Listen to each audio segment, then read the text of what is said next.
While traveling home for Thanksgiving, I was in a horrible vehicle collision. The physician phoned my son, stating, "Your mother requires urgent surgery or she might not recover," but rather than rushing back, my son replied, "I am hosting a Thanksgiving gathering. Should she perish, just notify me.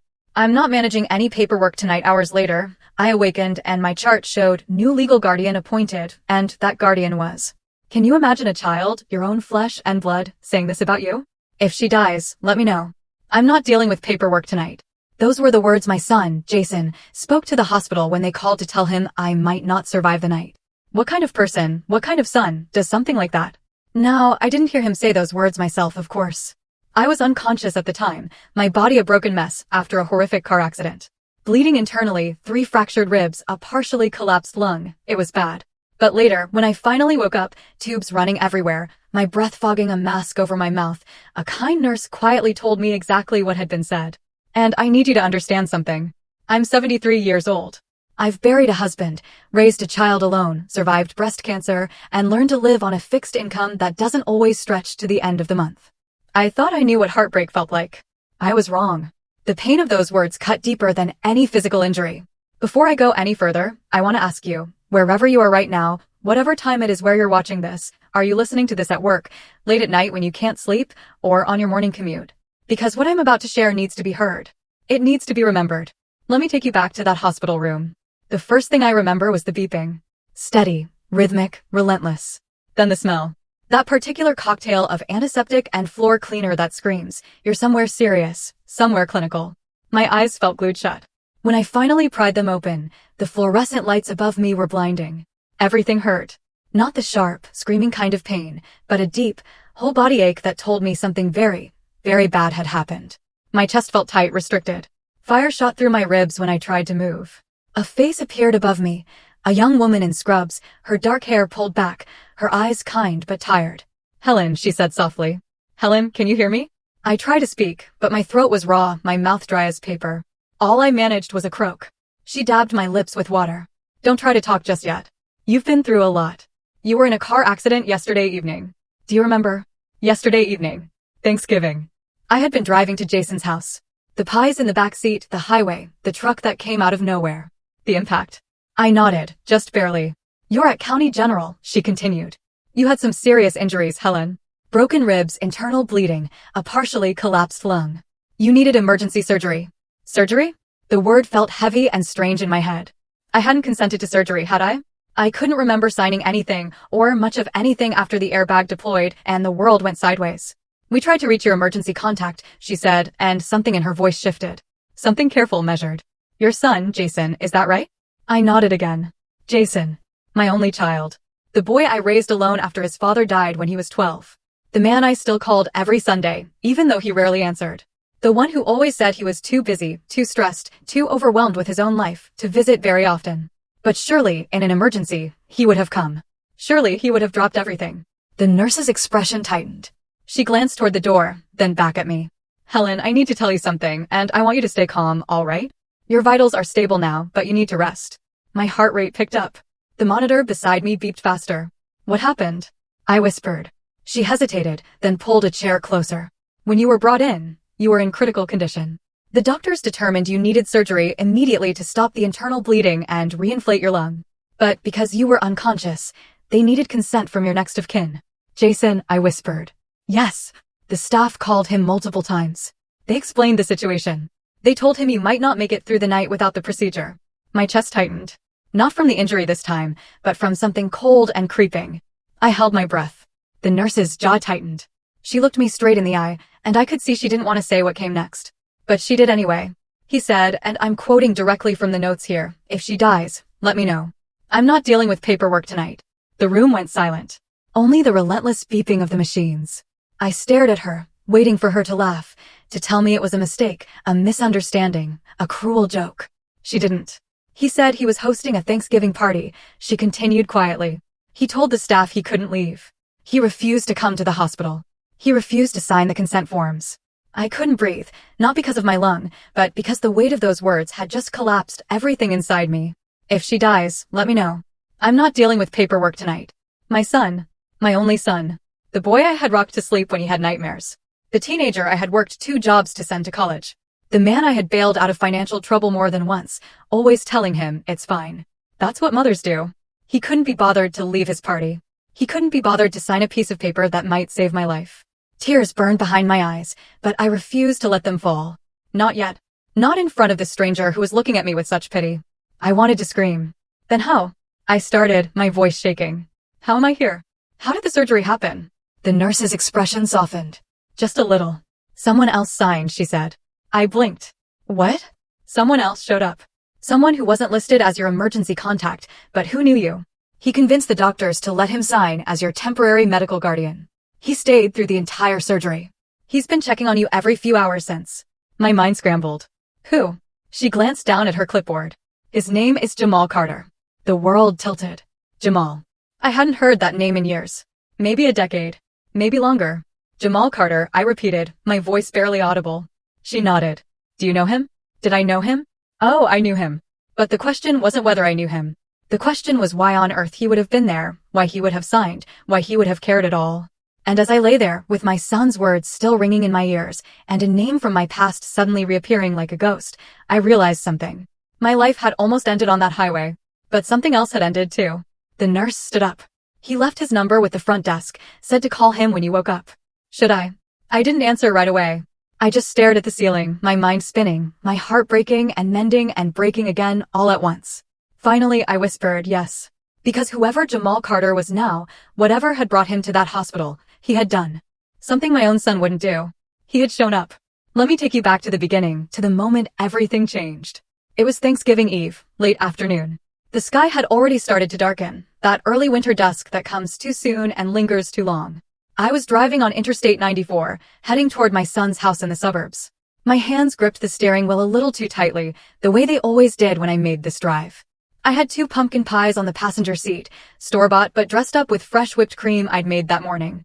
I'd also brought a green bean casserole, the one Jason used to ask for every year when he was younger. He hadn't asked for it in probably 15 years, but I made it anyway. Old habits. The radio played softly, some holiday station cycling through the same dozen songs everyone knows by heart. I wasn't really listening. My mind was too busy running through its usual checklist of worries. Would Brooke, Jason's wife, find something wrong with what I brought? She usually did. Too much salt. Not organic enough. Store-bought crust instead of homemade. Last Easter, she'd actually handed my deviled eggs back to me at the door and suggested I'd be more comfortable just bringing wine next time. Still, I'd brought the casserole. I told myself this year would be different. This year, I wouldn't try so hard. I wouldn't hover in the kitchen. I wouldn't laugh too loudly at Jason's jokes or ask too many questions about the grandchildren I barely saw. I would just be present, quiet, grateful to be included. That's what I always told myself.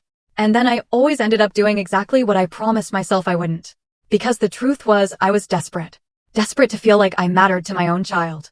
Desperate to feel like I belonged in his life. The highway stretched ahead. 3 lanes of light traffic. Thanksgiving travelers. Most of them families heading toward warmth and noise and tables full of food. I wondered how many of them were driving toward people who actually wanted them there. I shook the thought away. That wasn't fair. Jason wanted me there. He'd invited me, hadn't he? Well, Brooke had sent a text 3 weeks ago with the time and a reminder to please arrive promptly. That counted as an invitation. The temperature had dropped. I could see my breath when I'd gotten into the car, even with the heater running.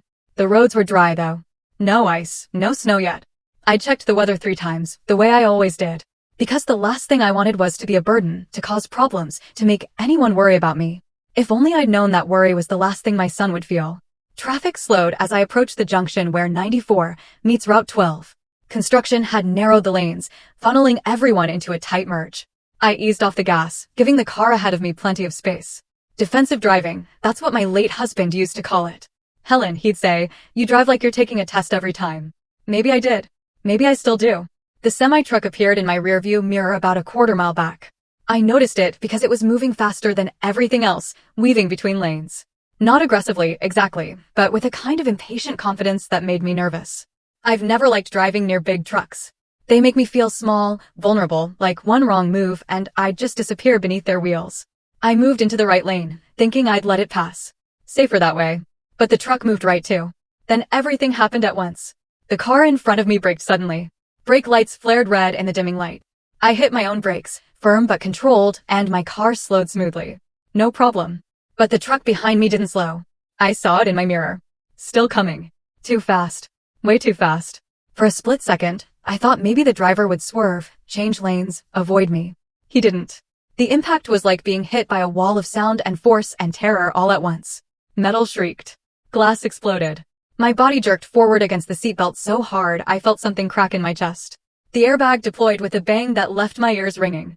My head snapped sideways, and I felt a sharp pain shoot down my neck. The car spun. I remember that part clearly. The world outside the windows became a blur of lights and road and sky all tumbling together. I remember screaming. I remember thinking, absurdly, about the pies on the seat beside me and how they were definitely ruined. Then the car hit something else. A guardrail. Maybe another vehicle. I couldn't tell. There was a second impact, this one from the side, and my head hit the window hard enough that everything went white for a moment.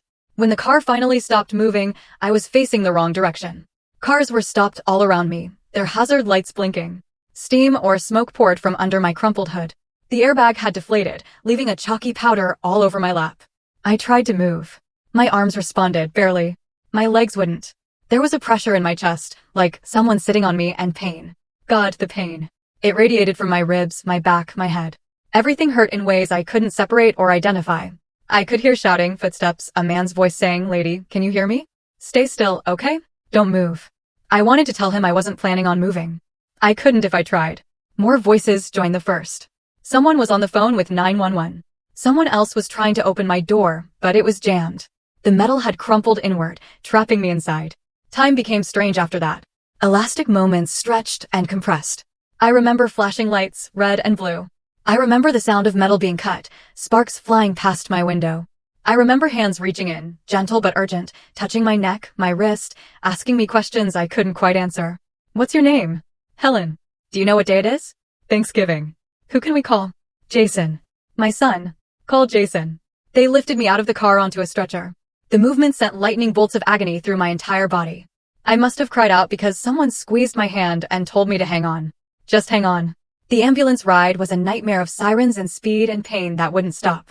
A paramedic leaned over me, checking monitors, adjusting the oxygen mask. She had kind eyes. She kept talking to me, keeping me conscious. "You're doing great, Helen. We're almost there. Stay with me, okay?" I tried to nod, but even that hurt. The hospital was chaos. Bright lights overhead, voices calling out numbers and medical terms I didn't understand. They wheeled me through automatic doors, down hallways, into a room filled with people in scrubs. Someone cut my clothes off. I remember feeling embarrassed about that, even through the pain. My underwear was old, the elastic worn. I hadn't expected anyone to see it. A doctor appeared above me, his face partially hidden behind a mask. "Helen, I'm Dr. Shapiro. You've been in a serious accident. We need to run some tests and see what's going on inside." "Okay." I tried to say yes, but the words wouldn't come. They moved me again, into another room. "A CT scanner," someone said. I was slid into a white tube while machines whirred and clicked around me. When they pulled me out, the doctor's face was grim. "We need to get her into surgery," he said to someone I couldn't see. "She's bleeding internally. Possible splenic rupture. 3 fractured ribs, one of which has partially collapsed the left lung. Surgery." The word registered through the fog of pain and shock. I needed someone to sign. I needed Jason. A nurse appeared beside me, phone in hand. "We're calling your emergency contact now," she said. I closed my eyes, relief washing over me despite everything. Jason would come. He'd sign whatever they needed. He'd be worried, upset, but he'd be there. I heard the phone ringing on speaker. Once, twice, 3 times. Then Jason's voice, distant and distracted. "Hello. Is this Jason Whitmore?" "Yeah. Who's this?" "This is County General Hospital. We have your mother, Helen Whitmore, in our emergency room. She's been in a serious car accident and needs immediate surgery. We need you to come in and sign consent forms." There was a pause. Music and laughter in the background. "A party? How serious?" Jason asked. The nurse glanced at the doctor, then back at the phone. "Life-threatening. Without surgery in the next hour, she may not survive." Another pause. Longer this time. Then, in a tone I'd never heard from my son before. Flat. Cold. Completely devoid of concern. He said the words that would replay in my head for the rest of my life. "I'm hosting Thanksgiving. If she dies, let me know. I'm not dealing with paperwork tonight." The line went dead. The nurse stared at the phone, her expression frozen in disbelief. Dr. Shapiro's jaw tightened. "Call again." He couldn't have meant that. But I knew, even as the darkness pulled me under, even as they lowered the mask over my face and told me to count backward from 10, I knew my son had meant every word. When I woke up the second time, the pain was different. Duller. Manageable. Whatever they'd given me was working, wrapping everything in a soft medicinal haze that made the world feel slightly unreal. The same nurse from before was there, checking something on the monitor beside my bed. She noticed my eyes open and smiled, but it was a sad smile. The kind people give you when they know something you don't want to hear, or in my case, something I'd already heard and wished I could unhear. "How are you feeling?" she asked, adjusting the flow on my fore. I tried to speak, but my throat was still raw. She offered me that sponge again to wet my lips. "Sore," I finally managed. "That's to be expected. You've been through major surgery, but you came through beautifully. Dr. Shapiro was able to stop the bleeding and repair everything. Your lung is reinflated. You're going to be okay, Helen. Physically, maybe. But there were other kinds of damage that no surgeon could fix." The memory of what she'd told me before came rushing back. Jason's words, his refusal, the flatness in his voice when he'd said those unthinkable things. I must have made some kind of sound because her expression shifted to concern. "Do you need more pain medication?" I shook my head. The pain I was feeling wasn't the kind that came in a syringe. She pulled the chair closer again. This was clearly going to be another difficult conversation. "Helen, I know what I told you earlier was incredibly hard to hear, but I want you to know that you're not alone. Someone made sure of that." I looked at her confused. After your son refused to sign the consent forms, we were in a very difficult position. We couldn't legally proceed without next of kin approval, but we also couldn't just let you die. Dr. Shapiro was about to petition for emergency judicial override when someone showed up in the waiting room. My heart beat a little faster.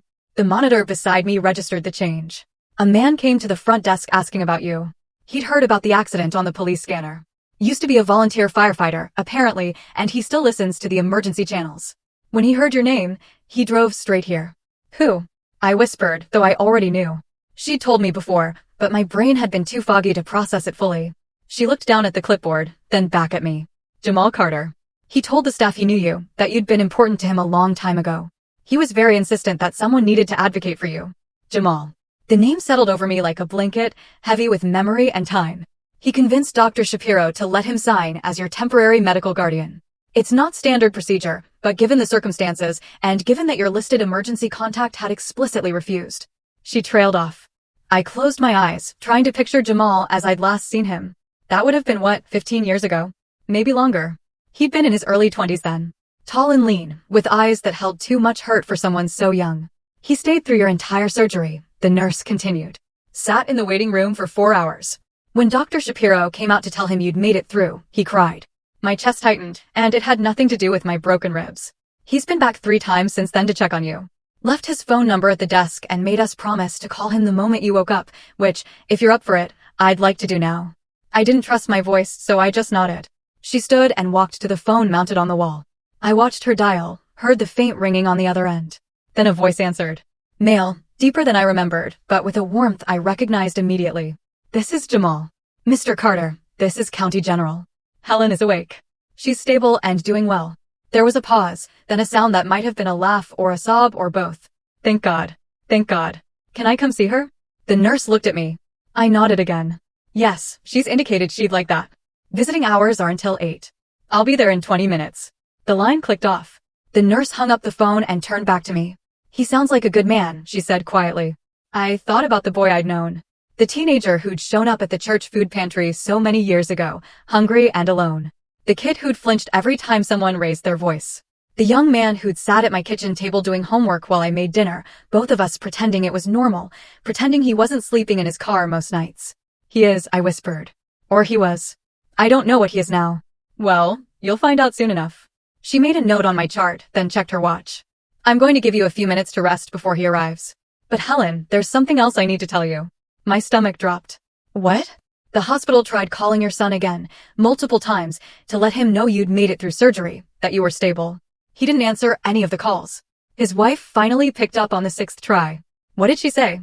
The nurse's lips pressed into a thin line. She said, and I quote, "We're aware of the situation. We'll deal with it after the holiday." After the holiday. I was lying in a hospital bed, having barely survived surgery, and they'd deal with it after the holiday. Something inside me shifted. Not broke, exactly. It had already been broken, but it shifted into a new configuration. A harder one. "I see," I said, my voice steadier than I felt. "I'm so sorry, Helen. I know this isn't what you want to hear, but I thought you should know." She hesitated, like she wanted to say more, then seemed to think better of it. "I'll be back to check on you in a bit. Press the call button if you need anything. She left, pulling the door partially closed behind her. I lay there in the quiet, listening to the machines beep their steady rhythms, feeling the ache in my chest that had nothing to do with fractured bones. 20 years. That's how long I'd been a mother to a child who'd grown into a man I didn't recognize. 20 years of showing up, making excuses, convincing myself that his distance was just his personality, that his coldness was just how some people showed love. I'd been lying to myself, and now I was paying the price for all those lies. But Jamal had come. A boy I'd fed and sheltered and tried to help so long ago had heard my name on a police scanner and dropped everything. Had fought to be allowed to sign papers for a woman who wasn't his mother, wasn't his family, was just someone who'd shown him a little kindness when he needed it most. Why would he do that? The question rattled around in my head, bumping against all the other questions I didn't have answers for. Why had Jason become the kind of man who could say those words? Where had I gone wrong? What had I done to deserve such casual cruelty from the person I'd loved most in this world? I didn't have long to sit with those thoughts. 15 minutes later, I heard footsteps in the hallway. Quick, purposeful. Then a soft knock on the door. Come in, I called, my voice still weak but stronger. The door opened and there he was. Jamal Carter. 30-something now, filled out in the shoulders. A neat beard framing his face. He wore jeans and a simple jacket, work boots that looked well worn. His eyes found mine immediately, and I saw relief flood through them. Miss Helen, he said, and his voice cracked on my name. I'd forgotten that he used to call me that. Miss Helen. Like I was somebody worth respecting. He crossed the room in 3 strides and stopped at my bedside, his hands hovering uncertainly, like he wanted to touch me but didn't know if he should. It's okay, I whispered. I'm not that fragile. He took my hand gently, carefully, like I was made of glass. And then he said the words I'd been waiting my whole life to hear from my own son. I'm so glad you're okay. I was so scared I was going to lose you. The tears I'd been holding back finally broke free, rolling down my cheeks in hot streams. Jamal's face crumpled. I'm sorry. I didn't mean to make you cry. No, I managed. No, these are good tears. He pulled the chair close and sat down, still holding my hand. And for the first time since I'd woken up in this hospital, I felt like maybe, just maybe, I was going to be all right. Jamal sat beside my bed, still holding my hand. For a long moment, neither of us spoke. We just looked at each other. 2 people separated by years and circumstances, trying to find the thread that connected us. He'd changed so much. The weary, underfed teenager I remembered had become a man with steady eyes and capable hands. But when he smiled, tentative and uncertain, I saw the boy I'd known. You probably have questions, he said finally. A few, I admitted. Starting with how you even knew I was here. He leaned back in the chair but didn't let go of my hand. I still listened to the scanner. Old habit from my firefighting days. I heard the call come through about the accident on 94. Multiple vehicle collision. Elderly female driver being transported to County General in critical condition. They said your name. And, Miss Helen, you just came. Of course I came. He said it like it was the most obvious thing in the world. Miss Helen, you saved my life once. You think I wouldn't show up when you needed help? I shook my head slightly. Jamal, that was so long ago. You didn't owe me anything. His expression hardened, just a fraction. That's not how it works. Not for me. The way he said it made me wonder what his life had been like in all the years since we'd lost touch. But before I could ask, he spoke again. Do you remember the first time we met? I smiled despite everything. The church basement. You were trying to steal food from the pantry. I wasn't trying. I was succeeding until you walked in. The memory came back sharp and clear. It had been a Wednesday evening, late fall. I'd been volunteering at St. Mark's, organizing donations, sorting canned goods. The church kept the basement door unlocked during the day for people who needed help, but by 6 o'clock, everyone was supposed to be gone. I heard a noise coming from the storage area. At first, I thought it was a rat. We'd had problems with them before. But when I went to investigate, I found a teenage boy stuffing bread and canned soup into a backpack. He'd frozen when he saw me, eyes wide, ready to bolt. I was terrified you'd call the police, Jamal said now, his voice soft with the memory. I was terrified you'd run before I could help you, I replied. I'd done the only thing that made sense to me at the time. I'd walked over to the shelf, pulled down more cans, added a jar of peanut butter and some crackers, and handed them to him. If you're going to take food, I'd said, at least take things that'll keep you fed.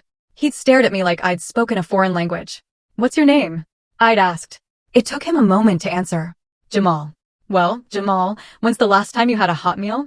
He'd shrugged, trying to look tough, but his hands were shaking. Come on, I'd said. I'm making dinner anyway. Might as well make extra. Looking back, I know how reckless that was, inviting a strange teenager to my home. But something in his eyes told me he wasn't dangerous, just desperate, just alone. He'd followed me home that night, cautious as a stray cat, sat at my kitchen table while I made spaghetti and meatballs, watching me like he expected it all to disappear.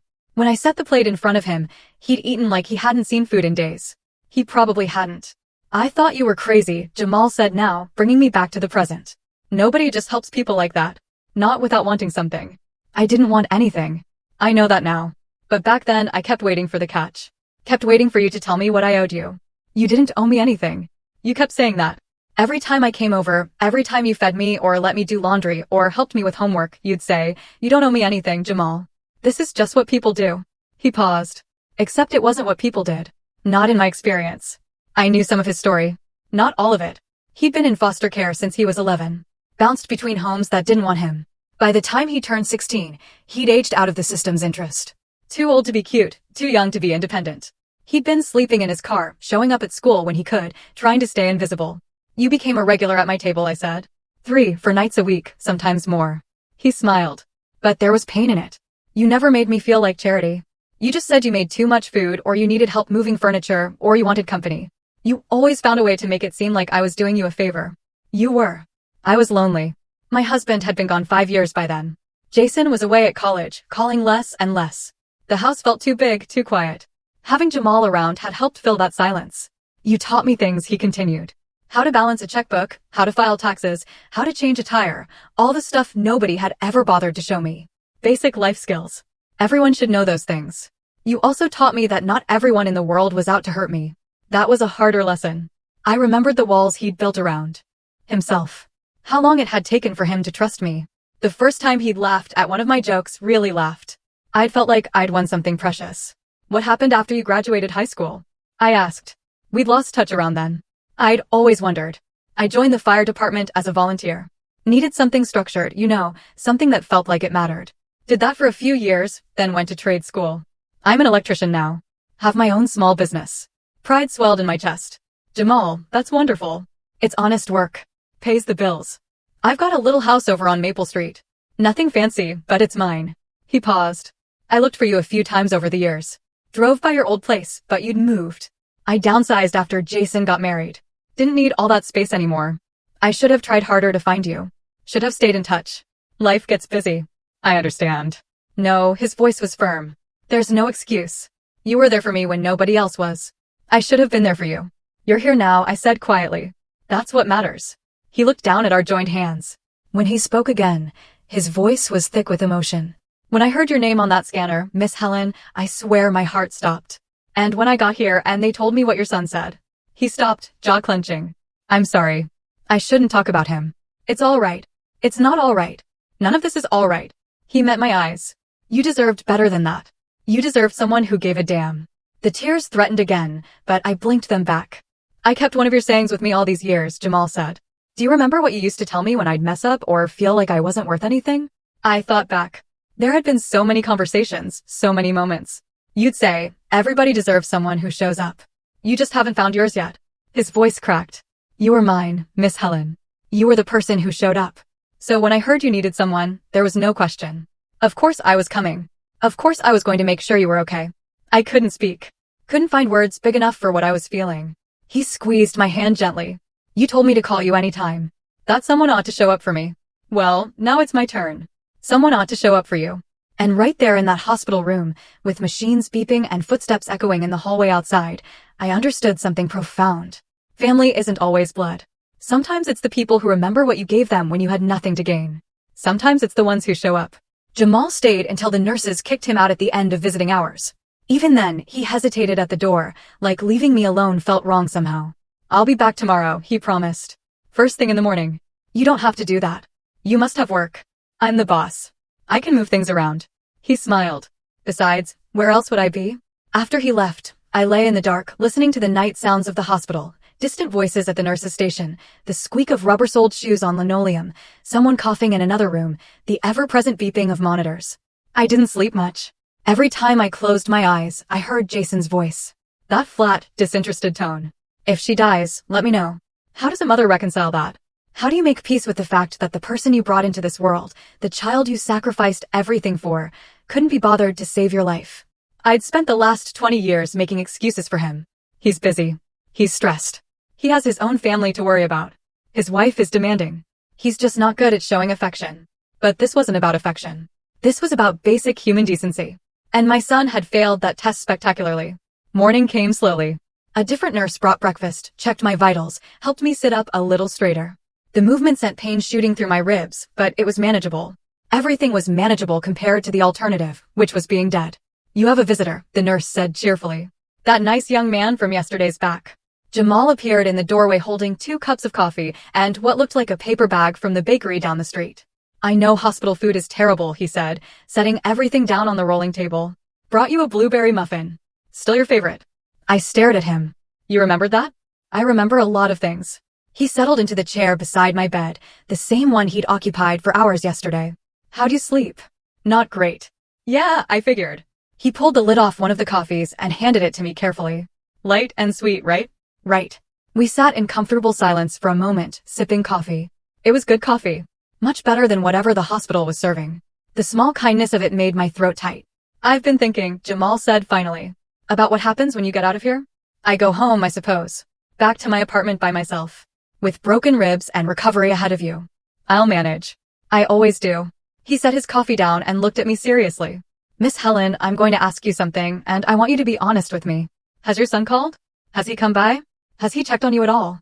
The answer sat heavy in my chest. No. His wife. No.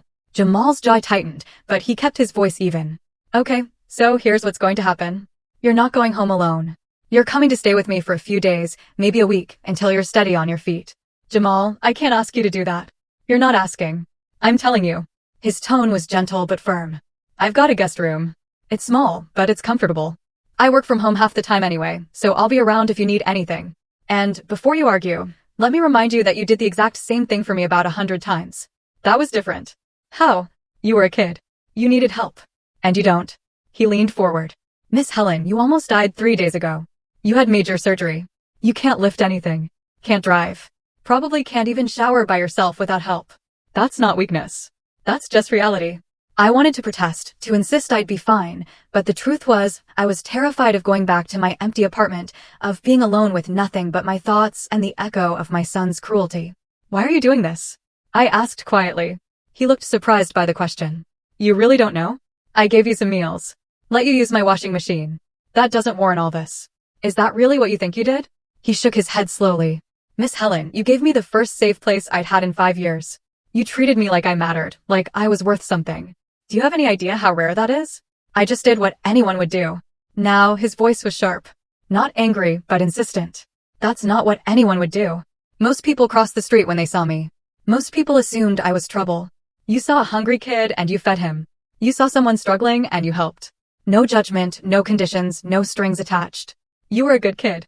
I was a scared kid. An angry kid. I shoplifted. I skipped school. I got into fights. I wasn't some innocent victim. He paused. But you looked past all that. You saw something in me I couldn't see in myself. I didn't know what to say to that. There. Was this moment, Jamal continued, his voice softer now. Must have been 2 months after we met. I was at your place doing homework, and I knocked over a glass of water. Just an accident, but I flinched so hard I nearly fell out of the chair. I was waiting for you to yell, to hit me, to throw me out. I remembered that night. The way he'd gone pale, his whole body tensed for violence that never came. You just handed me some paper towels and said, no use crying over spilled water. Then you got me another glass and went back to making dinner like nothing happened. He smiled, but his eyes were wet. That's when I knew you were different. That's when I started to believe maybe the world wasn't all bad. Oh, Jamal. You told me that night to call you anytime. That someone ought to show up for me. I never forgot that. Never. He reached out and took my hand again. So when I heard you were here, when I found out what your son said, there was no question in my mind. Someone needed to show up for you, and that someone was going to be me. The tears came then, hot and fast, and I couldn't stop them. You don't think I'd let you die, do you, Miss Helen? His voice broke. After everything you did for me, you don't think I'd just walk away? I don't deserve this, I whispered. Yes, you do. You deserve every bit of kindness you showed me reflected back at you 1,000 times over. He squeezed my hand. And if your son can't see that, if he's too busy or too cold or too whatever to be here, then that's his loss, his failure, not yours. Something shifted in me then. A weight I'd been carrying for years. The weight of constantly trying to earn my son's love suddenly felt lighter. I raised him wrong, I said. I must have. Otherwise, he wouldn't be like this. No, Jamal's voice was firm. You can't blame yourself for how he turned out. You did your best. Sometimes people just choose to be selfish. That's on them, not you. But how did I not see it? How did I miss all the signs? Because you loved him. And love makes us blind sometimes. He paused. But you know what? I think part of you did see it. You just didn't want to believe it. He was right. Some part of me had always known that Jason's distance wasn't just personality or circumstance. It was choice. He'd chosen his comfort over my needs, his convenience over my life. What do I do now? I asked. Now, Jamal smiled. Now you let me take care of you for a change. You rest, you heal, and you stop making excuses for people who don't deserve them. A knock on the door interrupted us. Another nurse appeared. This one older, with graying hair and kind eyes. Helen, there's someone here to see you. She glanced at Jamal, then back at me, her expression uncertain. Your daughter-in-law. My stomach dropped. Brooke. Jason's wife. Jamal stood immediately, his posture protective. Do you want me to stay? I thought about it. Part of me wanted him to leave, to avoid the confrontation, but another part, a stronger part, wanted him right there beside me. Yes, I said. Please stay. He nodded and moved to stand near the head of my bed, close enough that I could feel his presence. Send her in, I told the nurse. The door opened wider and Brooke walked in. She looked exactly as I remembered. Perfectly styled blonde hair, expensive clothes. That expression she always wore that suggested she was tolerating something unpleasant. Her eyes swept over me briefly, then landed on Jamal with obvious disapproval. Mother Helen, she said, her voice cool and formal. She never called me Mom. Never even called me Helen. Always Mother Helen, like it was a title rather than a relationship. Brooke, I see you. Recovering. She didn't sit down. Didn't come closer. Just stood there near the door like she might need to make a quick exit. We were quite shocked to hear about your accident. Shocked. Not worried, not concerned, just shocked. Were you? It wasn't a question. Of course, Jason has been beside himself. Well, you know how busy he is. The holiday, the guests, his work obligations. Brooke waved her hand dismissively. It's been very stressful. I nearly died, I said quietly. She had the grace to look uncomfortable, but only for a moment. Yes, well, these things happen. The important thing is you're fine now. No thanks to your husband. Her lips thinned. I don't know what you've been told, but Jason tried his best to handle the situation appropriately. Appropriately? I let the word sit there. Is that what we're calling it? Mother Helen, I don't think this is the time for dramatics. Jamal spoke then, his voice low and controlled. The hospital has a recording of the phone call. Would you like to hear what your husband actually said? Brooke's eyes widened slightly. She looked at Jamal like she was seeing him for the first time. And you are? Someone who actually showed up, he replied evenly. She turned back to me, clearly flustered. Look, I came here as a courtesy to make sure you were being taken care of. To see what you needed. What I needed was for my son to sign a piece of paper so I wouldn't die on an operating table. That's what I needed. And he couldn't be bothered. He was hosting important clients. It was a business obligation. I was dying. You're being dramatic. Something inside me snapped. Not loudly, not violently. Just a clean, sharp break. Get out, I said. Brooke blinked. Excuse me. Get out of my room and tell my son that if he wants to speak to me, he can come himself. I'm done with intermediaries. Mother Helen, you're being unreasonable. Out. My voice was stronger now. Now. She stood there for another moment, clearly debating whether to argue. Then she turned on her expensive heels and walked out, the door swinging shut behind her with a soft click. The silence that followed felt enormous. Then Jamal started laughing. Not cruel laughter, but the kind that comes from relief and pride and joy all mixed together. Miss Helen, he said, grinning. That was beautiful. And despite everything, despite the pain and the heartbreak and the betrayal, I found myself smiling too. Because for the first time in 20 years, I'd stopped making excuses. And it felt like freedom. The days that followed Brooke's visit settled into a strange rhythm. Physical therapy in the mornings, painful but necessary. Meals that I could barely taste. Sleep that came in fits and starts. And through it all, the deafening silence from my son. No phone call, no text message, not even a flower delivery with one of those generic cards that said, thinking of you. Nothing. Jamal came every day, sometimes twice. He'd bring me things from the outside world, a magazine, a decent cup of soup. Once he brought me a small potted plant because he said the room needed life in it. He'd sit and tell me about his work, about the houses he was wiring, about the old lady down the street who kept asking him to fix things that weren't actually broken because she was lonely. Kind of like someone else I know, he'd said with a knowing smile. The nurses noticed. They'd comment on what a devoted son I had, and I'd stopped correcting them. Let them think what they wanted. Jamal showed more devotion in a single visit than Jason had shown in years. On the fourth day, a social worker came to see me. Her name was Sally, and she had the worn, compassionate look of someone who'd heard every sad story there was to hear and still managed to care. She pulled up a chair and opened a folder. Helen, I'm here to talk with you about your discharge plan. The doctors say you'll be ready to leave in a few days, but we need to make sure you have adequate support at home. I'll be fine, I said automatically. She gave me a look that said she'd heard that before too. You've had major surgery. You have mobility restrictions. You can't lift anything over 5 pounds for at least 6 weeks. You'll need help with basic tasks.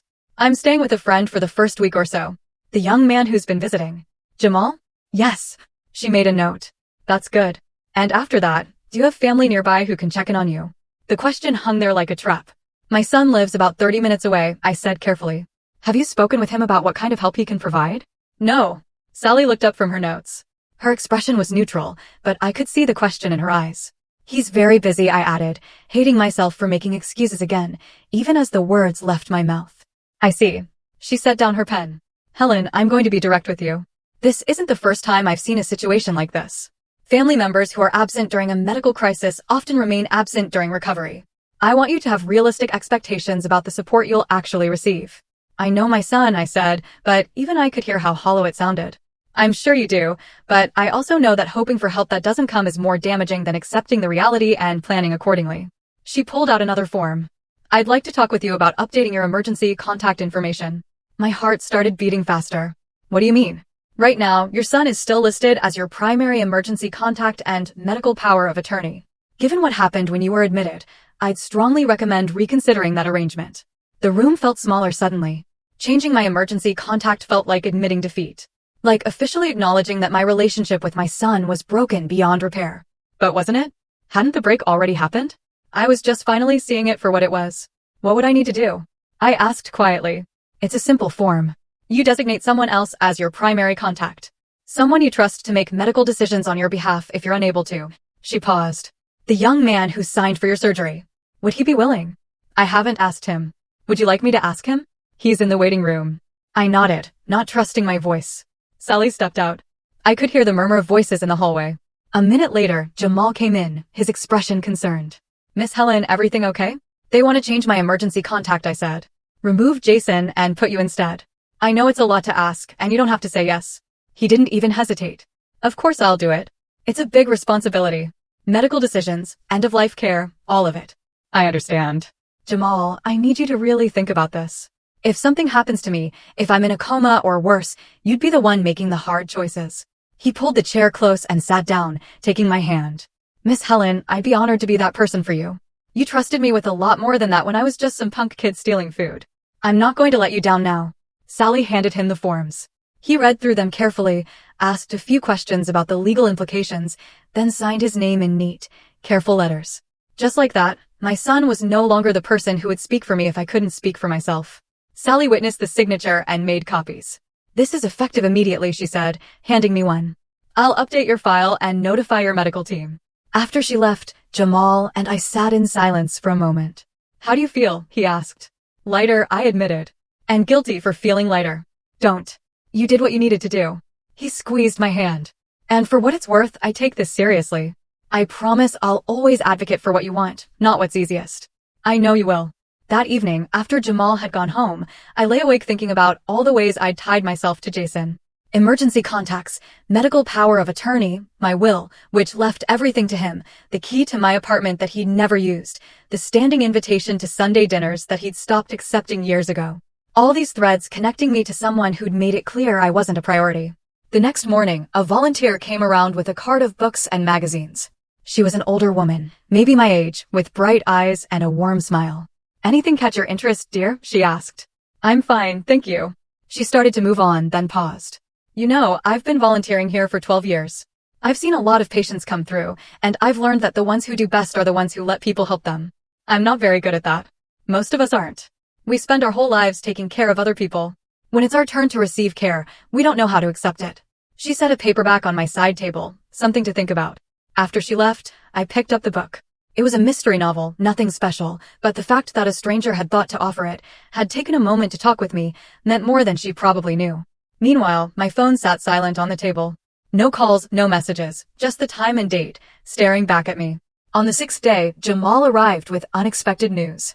I talked to Dr. Shapiro this morning. He says you can be discharged tomorrow if you're ready. That's good.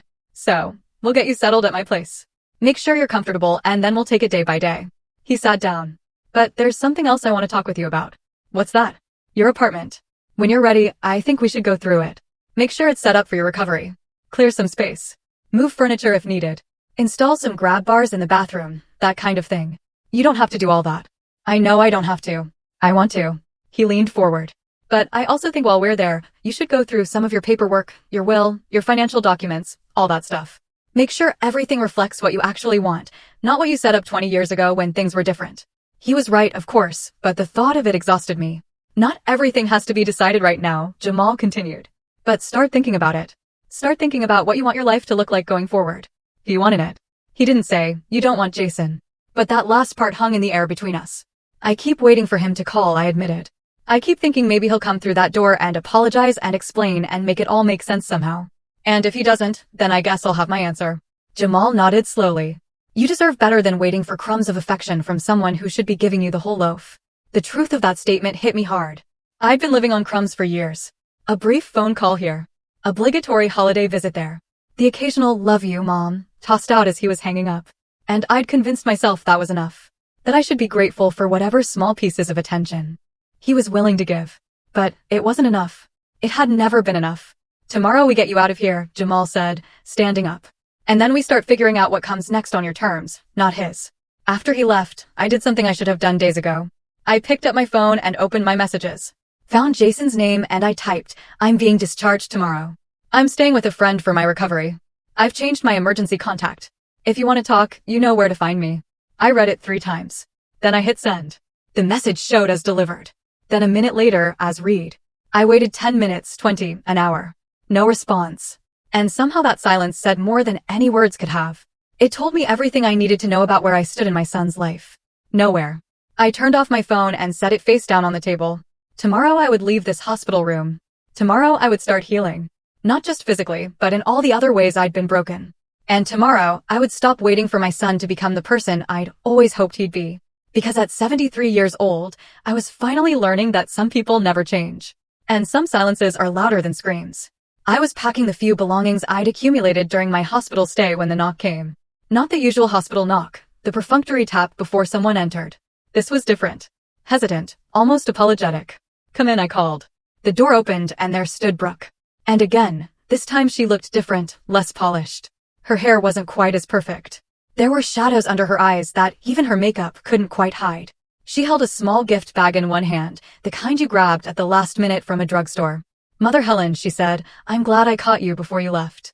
I didn't respond, just waited. She stepped inside, letting the door close behind her. I wanted to apologize for the other day. I was short with you and that wasn't fair. No, it wasn't. She flinched slightly at my tone. Good. Maybe she should feel uncomfortable for once. Jason wanted me to come, she continued. He's been so swamped with work and with the holidays. Everything has just been overwhelming. There it was again. Excuses. Always excuses. Why didn't he come himself? I asked. He's in meetings all day. Important client presentations. You know how it is. No, Brooke. I don't know how it is. Because I've never been too busy to show up for the people I love when they're lying in a hospital bed. She set the gift bag on the chair. We brought you something. Just a little care package. Some magazines, nice lotion, chocolates. I looked at the bag, but didn't reach for it. Guilt gifts. As if a $5 bag of drugstore candy could somehow make up for abandonment. Why are you really here? I asked. She glanced at the door, then back at me. There's been some talk. Family members asking questions about why Jason wasn't here. About who that man was who signed your paperwork. His name is Jamal. Yes. Well, people are curious. They're saying things. What kinds of things? That Jason didn't want to be bothered, that he refused to help his own mother. She twisted her hands together. It's becoming embarrassing. And there it was. The real reason for this visit. Not concern for me, not genuine remorse. Just worry about their reputation. So, you're here to do damage control, I said flatly. That's not fair. Isn't it? I moved slowly toward the chair, my ribs protesting the movement. Let me ask you something, Brooke. When the hospital called and said I might not make it, what was Jason doing? He was hosting. What was he hosting? She hesitated. A Thanksgiving gathering for clients, for friends, and some business associates. I see. And when the doctor called back a second time, more urgent, saying I needed emergency surgery, what did Jason say? Her face had gone pale. Mother Helen, I don't think going over this helps anyone. What did he say, Brooke? He was upset. He didn't know what to do. That's not what the hospital records show. The records show, he said, and I quote, if she dies, let me know. I'm not dealing with paperwork tonight. I watched her face carefully. Did you know he said that? She looked away. I was in the other room. But you know now, and you're still making excuses for him. He was drinking. He'd had several glasses of wine. He wasn't thinking clearly. That makes it worse, Brooke. That makes it so much worse. She sank into the chair, and for a moment, I almost felt sorry for her. Almost. Look, she said quietly. I know Jason isn't perfect. I know he can be cold, distant. He doesn't handle emotional situations well. This wasn't an emotional situation. This was life and death. And you're fine now. So, everything worked out. The casualness of that statement took my breath away. Everything worked out? I repeated. Brooke, I almost died, and your husband couldn't be bothered to sign a piece of paper. He made a mistake. People make mistakes. Some mistakes are unforgivable. She stood up abruptly. So what? You're just going to cut him out of your life over one bad decision. It wasn't one bad decision. It was the final bad decision in a long pattern of bad decisions. I lowered myself carefully onto the edge of the bed. How long has it been since he visited me? 6 months? A year? He's been busy. How long since he called just to talk? Not because he needed something, or because it was a holiday, but just to see how I was doing. She didn't answer. How many times have I invited him to dinner, and he's canceled at the last minute? How many birthdays has he missed? How many times have I asked to see my grandchildren and been told it's not a good time? You're being unfair. No, Brooke, I'm being honest. Finally, after years of lying to myself, I looked at her directly. Your husband doesn't care about me. Maybe he never did. And I'm done pretending otherwise. You don't mean that. I absolutely mean it. The strength in my voice surprised even me. I've spent 20 years chasing a relationship with someone who doesn't want one. Making excuses, accepting crumbs, telling myself it would get better. But it won't get better because Jason doesn't want it to be better. He's your son. And I'm his mother. But that hasn't seemed to matter much to him, has it? Brooke's eyes filled with tears, but I couldn't tell if they were genuine or strategic. What do you want from us? Nothing. That's the point. I don't want anything from you anymore. So, you're just giving up? No, I'm letting go. There's a difference. I took a breath, feeling the pull in my ribs. I have a friend who dropped everything to be here, who signed paperwork to save my life, who visits me every day, who's taking me into his home to recover. And that friend isn't my son. That friend is someone I knew for maybe 3 years, 15 years ago. Someone I fed some meals and gave some basic kindness to, and he remembered. He showed up. We wanted to show up. But you didn't. When it mattered most, you didn't. The room fell silent except for the steady beep of the monitors. They hadn't disconnected yet. Brooke picked up her purse. I should go. Yes, you should. She walked to the door, then turned back. For what it's worth, I am sorry about all of it. Are you sorry it happened? Or are you sorry people found out? She didn't answer, just opened the door and left. I sat there for a long moment, feeling the weight of that. Conversations settled over me. Part of me wanted to cry. Part of me wanted to scream. But mostly, I just felt tired. The door opened again. I tensed, thinking Brooke had come back, but it was Jamal carrying a small duffel bag. Brought you some clothes from your apartment, he said. Comfortable stuff for the ride home. Hope I got the right things. He stopped when he saw my face. What happened? Brooke was here. His expression darkened. What did she want? To save face? To make excuses? To convince me that I'm being unreasonable for expecting basic human decency from my own child. Jamal set the bag down and came to sit beside me. And what did you tell her? The truth. That I'm done. How do you feel? I thought about it. Really thought about it. Sad, angry, relieved. All of it at once. That's fair. You're allowed to feel all of those things. She made it sound like I was being petty, like I was throwing away a relationship over nothing. It's not nothing, and you're not throwing it away. He already did that. Jamal handed me the bag. Come on, let's get you changed and out of here. My car is downstairs. I took the bag and went into the small bathroom to change. He'd chosen well. Soft pants with an elastic waist, a loose sweater that wouldn't pull at my stitches, even slippers instead of shoes. When I came out, Jamal had already gathered my few belongings and was talking with a nurse about discharge instructions. A wheelchair appeared. Hospital policy, they said. I didn't argue. As Jamal wheeled me down the hallway toward the elevator, we passed other patients' rooms. I could see families gathered around beds, children visiting grandparents, spouses holding hands. Normal scenes of normal people showing normal care for each other. And I thought about how I'd convinced myself for so long that Jason's version of care was normal, too. That his distance was just his personality. That I was asking too much by wanting him to actually be present in my life. But it wasn't normal, and I hadn't been asking too much. I'd been asking for the bare minimum, and even that had been too much for him to give. The elevator doors opened. Jamal pushed me inside. As we descended, he said quietly, "You made the right choice, letting go. It doesn't feel right. It will eventually." The doors opened to the lobby. Cold air hit me as we exited through the automatic doors. Jamal's car was parked right at the curb, a modest sedan with a work van parked behind it. He helped me into the passenger seat with infinite care, making sure I was comfortable before closing the door. Then he loaded my things into the trunk. As we pulled away from the hospital, I looked back at the building one last time. I'd gone in there a mother desperate for her son's love. I was leaving as a woman who'd finally accepted that some people aren't capable of giving what you need. And sometimes the hardest part of loving someone is knowing when to stop. 3 days into my stay at Jamal's house, my phone rang. An unknown number. I almost didn't answer, but something made me pick up. "Hello, Helen. It's your sister-in-law, Patricia. Jason's aunt, my late husband's sister." I hadn't spoken to her in months. "Patricia, hello. I just heard about your accident." "I'm so sorry, honey. How are you feeling?" "I'm recovering. Thank you for asking." I tried calling Jason to get details, but he's been very short with me. Said everything was handled. She paused. "Helen, what's going on?" "The family is saying some concerning things." I closed my eyes. Of course they were. What are they saying? That Jason wasn't there for you? That someone else had to step in? That there was some kind of falling out? Her voice softened. "Is it true?" And just like that, the dam broke. I told her everything.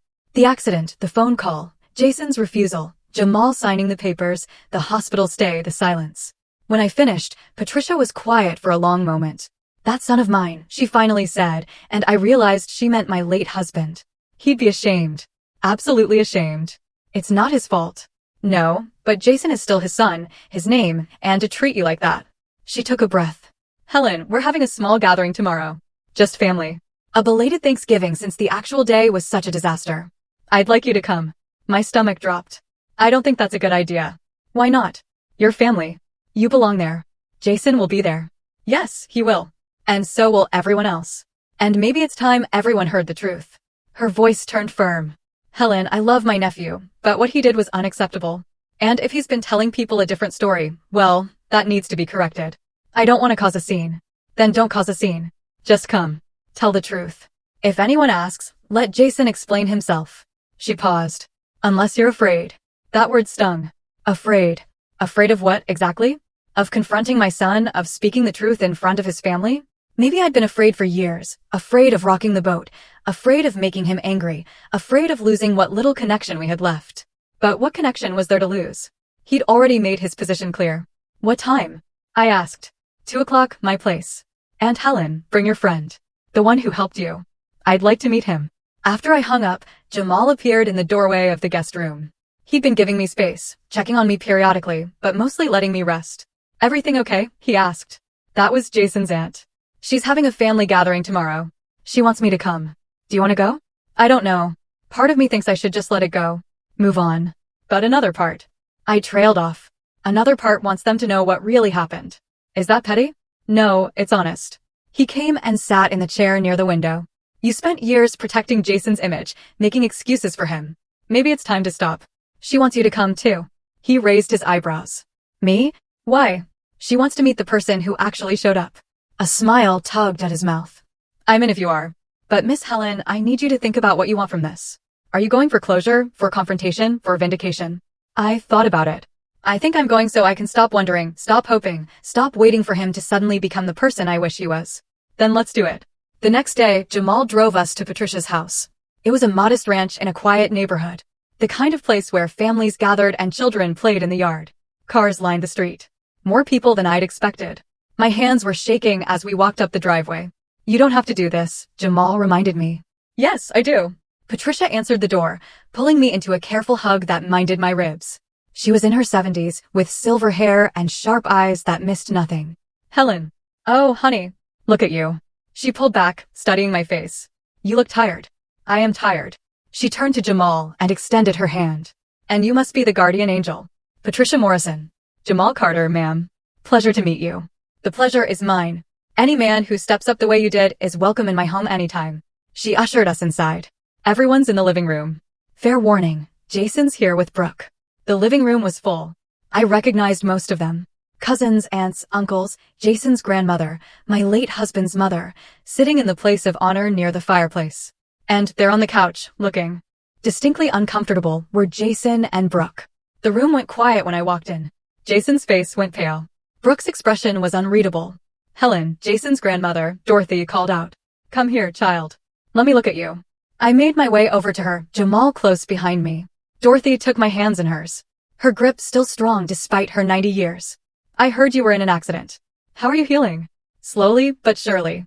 "And who's this handsome young man?" "This is Jamal. He's a friend." Her eyes sharpened. "The friend who signed your surgery papers." Word traveled fast in this family. "Yes, ma'am." She looked at Jamal for a long moment, then back at Jason, who was studiously avoiding everyone's eyes. "Interesting. Very interesting." Patricia brought us plates of food, insisted we sit. Someone made room on the love seat. Jamal positioned himself between me and the rest of the room. A subtle but clear protective stance. Conversation resumed, but it was stilted, uncomfortable. Everyone was waiting for something to happen. It was Jason's cousin, Michael, who finally broke the tension. "So, Helen, we heard you had quite the ordeal. Must have been scary." "It was." "Jason said you're doing fine now, though." I looked at my son. He was staring at his plate. "I'm alive, if that's what you mean." "And this gentleman," Michael continued, gesturing to Jamal. "He's the one who helped when you needed emergency surgery." "Yes." Jamal signed the consent form so the doctors could operate. "That was good of him." Michael paused. "I'm a little confused, though. Why didn't Jason sign them?" The room went completely silent. Jason's head snapped up. "I don't think this is the time or place." "I'd like to know, too," Dorothy said quietly. "Why didn't you sign for your mother, Jason?" Brooke started to speak, but Jason cut her off. "It was a misunderstanding. The hospital didn't make it clear how serious it was." "That's not true," I said. Everyone turned to look at me.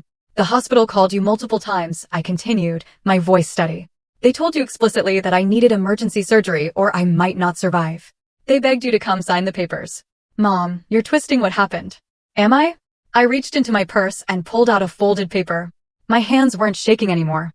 "This is a transcript of the phone calls. The hospital provided it to me. Would you like me to read what you actually said?" Jason stood up. "This is ridiculous. I'm not going to be ambushed in front of my family." "Sit down, Jason," Dorothy said. Her voice was soft, but carried absolute authority. He sat. "Helen," Dorothy continued. "Read it." I unfolded the paper. The words I'd read a dozen times already, each time hoping they'd somehow be different. First call. 7:42 in the evening. Hospital. "Is this Jason Whitmore?" "Jason, yeah. Who's this?" "Hospital. This is County General Hospital. We have your mother, Helen Whitmore, in our emergency room. She's been in a serious car accident and needs immediate surgery. We need you to come in and sign consent forms." "Jason, how serious?" "Hospital. Life-threatening. Without surgery in the next hour, she may not survive." "Jason, I'm hosting Thanksgiving. If she dies, let me know. I'm not dealing with paperwork tonight." I looked up. The room was frozen. Every eye was on Jason. "There were 3 more calls," I said quietly. Each one more urgent. "You didn't answer any of them. Your wife finally answered the 6th call and said you'd deal with it after the holiday." Brooke had tears running down her face. Jason's mouth opened and closed. I was drunk. I wasn't thinking clearly. "You were sober enough to host a party," Patricia said, her voice cold. "You don't understand the pressure I was under, the people I was trying to impress. More important than your mother's life?" Dorothy asked. "That's not what I meant." "Then what did you mean?" I asked. "Explain it to me, Jason. Explain to everyone here why impressing your friends was more important than signing a paper that would save my life." "You're making me out to be a monster." "I'm not making you out to be anything. I'm simply telling people what happened." Michael spoke up. "Jason, man, this is bad. This is really bad." "You don't know what it's like," Jason said, his voice rising. "Having her always needing something, always calling, always wanting me to visit, always making me feel guilty for having my own life." The words hit like physical blows. "When have I ever made you feel guilty?" I asked. "Every time you call, every time you invite me over, every time you ask about the kids, it's constant pressure. I call you once a week if you answer. It's still too much." Dorothy's voice cut through the room like a blade. "Jason Michael Whitmore, your father would be ashamed of you. Don't bring Dad into this. Your father spent his entire life teaching you about responsibility, about family, about showing up for the people who love you." Her voice shook with anger. "And you couldn't be bothered to sign a piece of paper to save the woman who raised you alone after he died." "I made a mistake." "You made a choice," I said. "And that choice showed me exactly where I stand in your life." "Nowhere." Jason stood again. "Fine. You want me to be the villain? I'll be the villain, but don't pretend you were some perfect mother. You were overbearing, clingy. You drove Dad crazy and you drove me crazy too. The cruelty in his voice was stunning. But instead of breaking me, it crystallized something. You're right, I said calmly. I wasn't perfect. No parent is. But I loved you with everything I had. I worked 2 jobs to send you to college. I helped you when you were in financial trouble. I showed up for every milestone. Even when you made it clear you didn't want me there. And when you needed me, I was there every single time. I stood up slowly, Jamal immediately at my side to steady me. But I'm done now. I'm done chasing a relationship with someone who doesn't want one. I'm done making excuses for your absence. I'm done pretending your cruelty is just your personality. I looked at him directly. You are no longer my emergency contact. You are no longer my medical power of attorney. And you are no longer welcome in my life unless and until you can treat me with basic human decency. So that's it? You're just cutting me off. No, Jason, you cut me off years ago. I'm just finally accepting it. I turned to Patricia. Thank you for having me. I'm sorry to leave early. Don't apologize, honey. You said what needed to be said.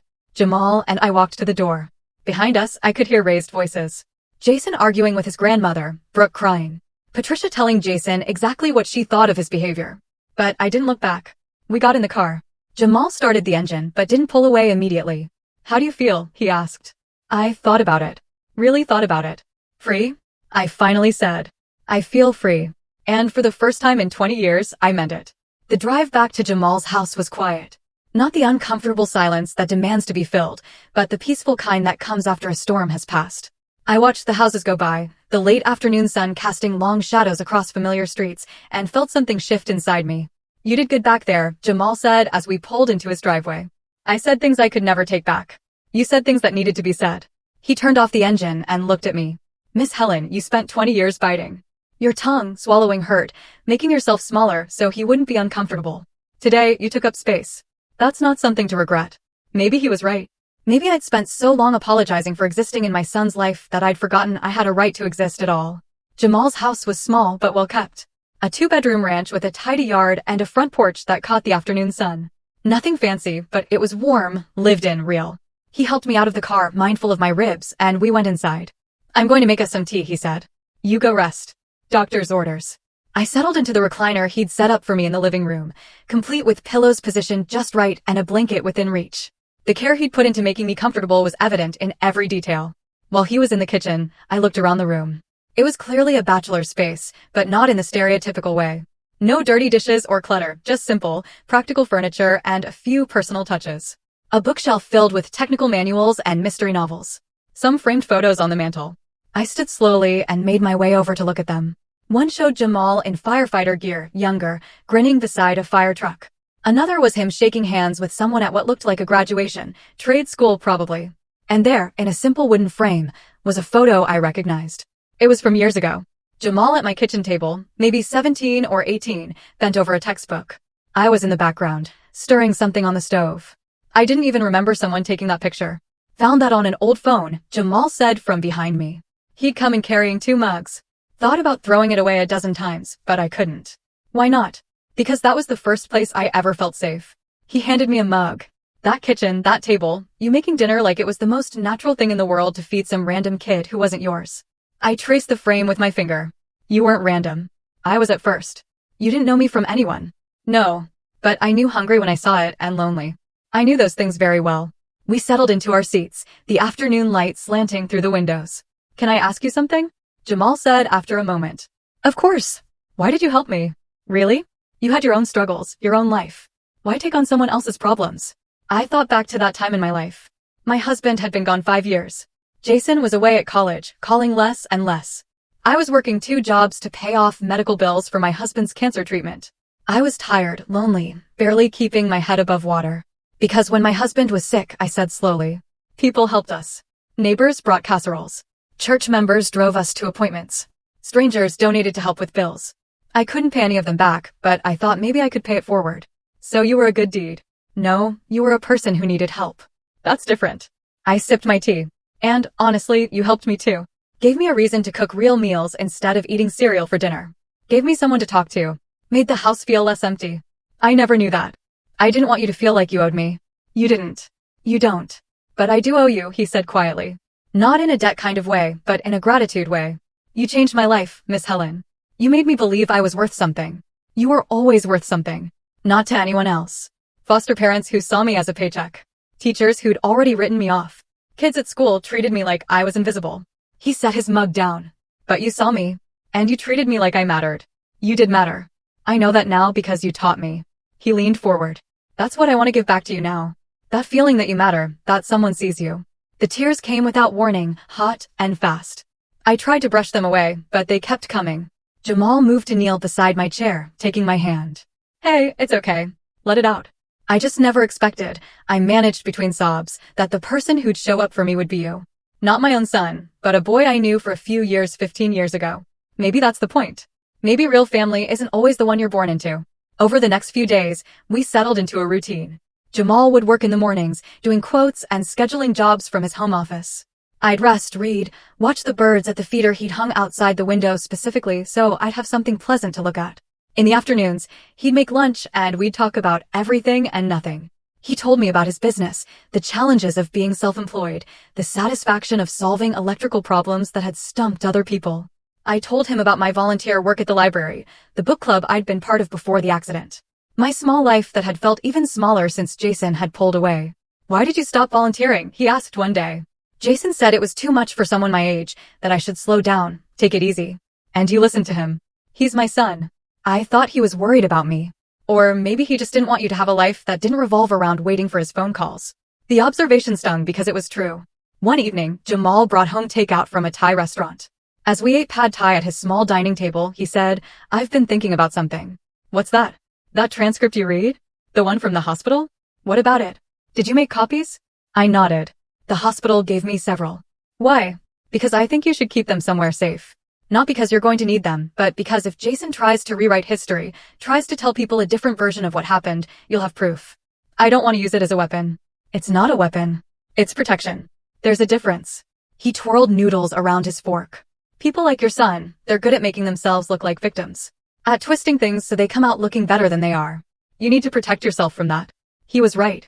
Of course, already I could imagine Jason spinning the story, saying I was dramatic, that I exaggerated, that I was punishing him for one mistake. I'll keep them safe, I promised. Good. And Miss Helen, there's something else we need to talk about. My stomach tightened. So what? Your apartment. You're going to need to go back eventually. And when you do, I think you should make some changes. What kind of changes? Legal ones, financial ones. Make sure your will reflects what you actually want. Make sure your accounts are set up right. Make sure that if something happens to you, your wishes are followed. He paused. Right now, is Jason listed as beneficiary on anything? I thought about it. My life insurance, my retirement account. I think he's the executor of my will. And is that what you still want? The question hung there.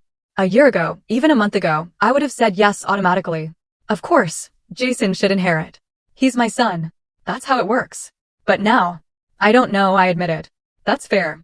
You don't have to decide right now, but you should think about it. Really think about it. He met my eyes. Who do you want making decisions for you if you can't make them yourself? Who do you trust with your final wishes? Who actually deserves the things you've worked hard for? They were hard questions, the kind I'd avoided for years because facing them meant facing uncomfortable truths. I always assumed family meant blood, I said quietly. That being a mother meant my son came first, no matter what. But what if he doesn't act like family? What if he doesn't treat you like his mother? Then what am I supposed to do? Choose the family that chooses you. He said it simply, like it was obvious. Miss Helen, I'm not trying to turn you against your son. If he wakes up tomorrow and realizes what he's lost and tries to make it right, that's between you and him. But in the meantime, you deserve to be surrounded by people who actually care, who actually show up. That night, lying in the guest bed, I thought about family, about what it meant, about the difference between obligation and love. Jason was my son. That was biology. That was history. That was 20 years of my life poured into raising him. But Jamal was here, present, caring for me without being asked, without expecting anything in return. Which one was really family? The next morning, I woke to the smell of coffee and something baking. I made my way slowly to the kitchen to find Jamal pulling muffins out of the oven. Blueberry, he said with a grin. Still your favorite, right? You remembered. I remember everything you taught me, Miss Helen, including how to take care of people who matter. We ate breakfast together as morning light filled the kitchen. And I realized something profound. I'd spent 20 years trying to earn my son's love. But here was someone who loved me freely, without conditions, without keeping score. Here was someone who'd remembered my favorite muffin flavor after 15 years. Here was someone who showed up. And maybe that was what family really meant. Not the people you're bound to by blood, but the people who choose to bind themselves to you through loyalty, through care, through presence. Jamal, I said as he refilled my coffee. Thank you. For what? For being here, for remembering, for showing me what it feels like to actually matter to someone. He sat down the coffee pot and came around the table. He hugged me carefully, mindful of my still healing ribs. You've always mattered, Miss Helen, he said quietly. Some people were just too blind to see it. And standing there in that small kitchen, wrapped in a gentle hug from someone who wasn't my son, but felt more like family than my son ever had, I finally understood. I hadn't lost a son. When Jason turned away, I'd gained something better. I'd gained someone who knew what it meant to show up, and that was worth more than all the blood ties in the world. 2 weeks before Christmas, I finally felt strong enough to return to my apartment. Jamal drove me, insisting on carrying everything up the stairs despite my protests that I could manage. The apartment felt different, smaller, somehow quieter, like it belonged to a different version of me. You okay? Jamal asked, setting my bag down in the living room. Just strange being back. Want me to stay for a bit? Help you settle in? I think I need to do this part alone, but thank you. He hugged me carefully, the way he always did now. My ribs were finally starting to heal. Call me if you need anything. And I mean anything, even if it's just a talk. After he left, I walked through the room slowly, taking inventory, not just of my belongings, but of my life. This was where I'd lived for the past 8 years, where I'd waited for phone calls that rarely came, where I'd made excuses and swallowed hurt and convinced myself that distance was normal. In the bedroom closet, I found the boxes I'd been avoiding. Old photos, letters, birthday cards Jason had sent over the years, each one more generic than the last. I sat on the floor and went through them. Really looked at them for the first time. The shift had been gradual. When he was young, the cards were personal, hand-drawn pictures, messages that said, "I love you, Mom." But as he got older, they became store-bought cards with his signature and nothing more. Then they came late. Then they stopped coming at all. I'd told myself he was just busy, growing up, building his own life. But the truth was simpler and harder. He'd stopped caring. My phone rang. An unknown number again. I almost didn't answer, but something made me pick up. Helen, it's Dorothy, Jason's grandmother. I hadn't spoken to her since the confrontation at Patricia's house. Dorothy, hello. I wanted to check on you, dear. See how you're healing. Better every day. Thank you for asking. Good. That's good. She paused. I also wanted you to know that I had a long conversation with Jason after you left. Several conversations, actually. My heart started beating faster. Oh, he's struggling, Helen, with what happened, with what he said, with the consequences of his choices. Is he calling to apologize? No. And that's what I wanted to talk to you about. Her voice was gentle, but firm. My grandson is proud, too proud. He's convinced himself that you overreacted, that the family turned against him unfairly. He's built himself a story where he's the victim. The words settled over me like a cold blanket. I see. I don't say this to hurt you. I say it so you'll know where things stand, so you won't sit around hoping for something that isn't coming. I appreciate that. You deserve better than what he's given you. You always have. She sighed. I'm ashamed that I didn't see it sooner. Didn't call him out on his behavior years ago, but I'm seeing it now, and I want you to know that whatever you decide to do, you have my support. After we hung up, I sat with that information. Jason wasn't going to apologize, wasn't going to change, wasn't going to suddenly wake up and realize what he'd lost. And strangely, that knowledge didn't hurt as much as I thought it would because I'd already started letting go. I spent the afternoon going through paperwork, bank statements, insurance policies, the will I drafted 10 years ago that left everything to Jason. I thought about what Jamal had said, about making sure my wishes were actually reflected in my legal documents, about choosing the family that chose me. The next morning, I called an attorney. Her name was Ruth Sanderson, and she specialized in estate planning. Her office was warm and professional, and she listened without judgment as I explained my situation. So, you want to change your beneficiaries, she said, making notes. Yes. And my executor. And my medical directives, all of it. And you're certain about this? I ask because family situations can be complicated, and sometimes people make decisions in anger that they later regret. I'm certain this isn't anger. This is clarity. Over the next hour, we went through everything. My life insurance policy, which I split between Jamal and several charities I cared about. My retirement accounts, which I redirected to Jamal as primary beneficiary. My will, which I rewrote entirely. What about personal items? Ruth asked. Photos, jewelry, things with sentimental value. I thought about that. There's a watch that belonged to my late husband. His wedding ring. Some photos from when Jason was young. I'd like those to go to Jason with a letter. What kind of letter? One that explains my choices. Not to hurt him, but to help him understand. If he's ever ready to understand. Ruth nodded. I think. That's wise. Giving him something personal shows you're not acting out of spite. You're acting out of self-preservation. Exactly. The paperwork took several days to finalize. Each signature felt like reclaiming a piece of myself. Each decision felt like choosing my own worth over someone else's indifference. When it was done, I had copies of everything in a folder. Proof that I'd taken control of my own life, that I'd stopped waiting for someone else to validate my existence. Christmas approached.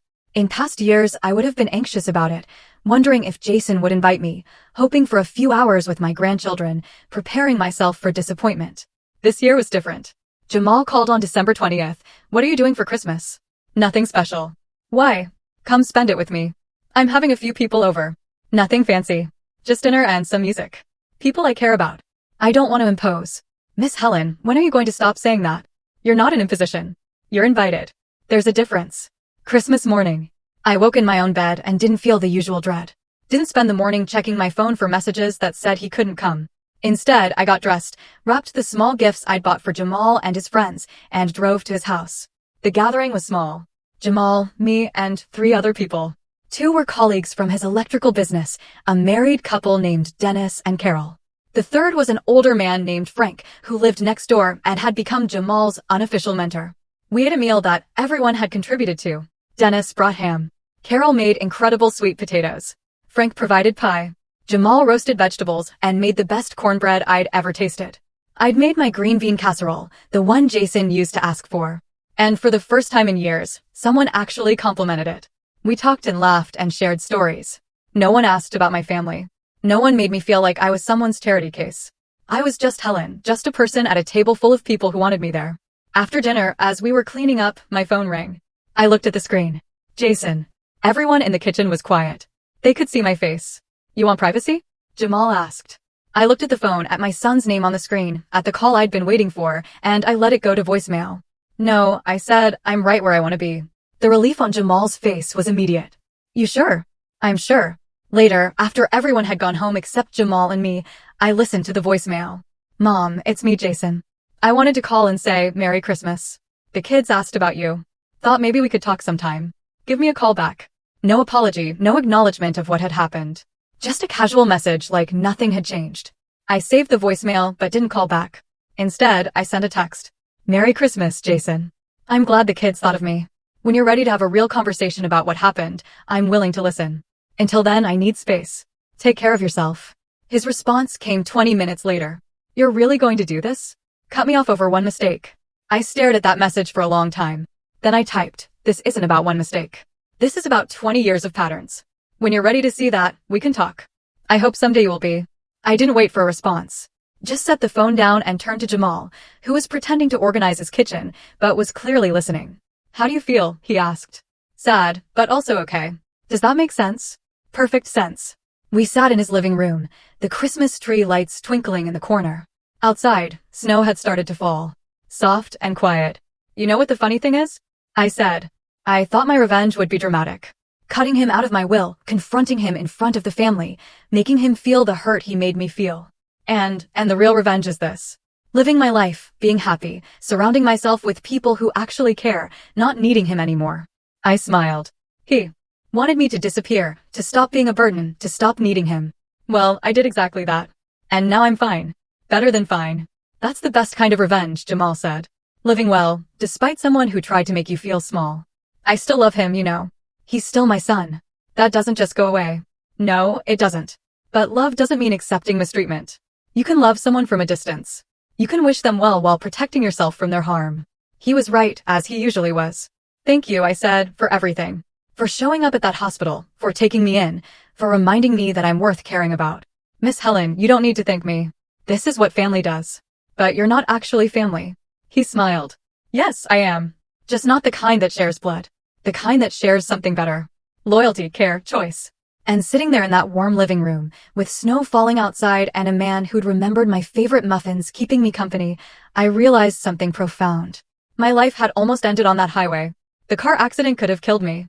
Or if not that, then Jason's refusal to sign those papers could have. But I'd survived. And in surviving, I discovered something I'd been missing for years. My worth wasn't tied to being someone's mother. It wasn't tied to being needed or wanted or validated by the child I'd raised. My worth was inherent, unchanging, and the people who saw it, who valued it, who showed up for it, Those were the people who deserved space in my life. Jason had made his choice.